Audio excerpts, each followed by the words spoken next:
নারী বিষয়ক সংস্কার কমিশন বাতিল সহ 4 দফা দাবিতে রাজধানীর সোহরাওয়ার্দী উদ্যানে মহা সমাবেশ করেছে হেফাজতে ইসলাম বাংলাদেশ।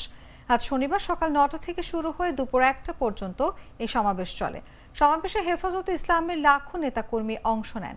তবে সমাবেশের শেষ পর্যায়ে 1টার দিকে হঠাৎ কালো মেঘে ছেয়ে যায় সোহরাওয়ার্দী উদ্যানের আকাশ। মুহূর্তেই সমাবেশ স্থলে নামে ঝুম বৃষ্টি। এ সময় অনেকেই বৃষ্টি থেকে বাঁচতে দিক বিদিক ছুটতে থাকেন। আবার অধিকাংশ মানুষ বৃষ্টি মাথায় বক্তাদের বক্তব্য শোনেন।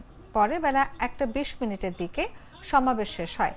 এর আগে মহা সমাবেশে বক্তারা নারী বিষয়ক সংস্কার কমিশনের কোরআন সুন্নাহ বিরোধী প্রতিবেদন সহ কমিশন বাতিল, সংবিধানে আল্লাহর উপর পূর্ণ আস্থা ও বিশ্বাস পুনর্বহাল, আওয়ামী ফ্যাসিবাদের আমলে করা সব মিথ্যা মামলা প্রত্যাহার, 2013 সালের 5ই মে শাপলা চত্বরে সংগঠিত গণহত্যা সহ সব হত্যার বিচার এবং ফিলিস্তিন ও ভারতে মুসলিম গণহত্যা ও নিপীড়ন বন্ধের 4 দফা দাবি জানিয়েছেন।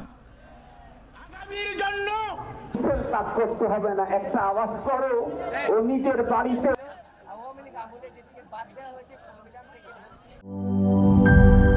লাল সবুজের দেশে নতুন রঙের বেশে ঘরে বাহিরে সাজানো বলকে রেইনবো রেইনবো রেইনবো পেইন্টস রে সাশ্রয়ী দামে দেয়াল রাঙায় রেইনবো সবার রং সবার ঘরে ঘরে rainbow Rainbow Paints, the color of joy.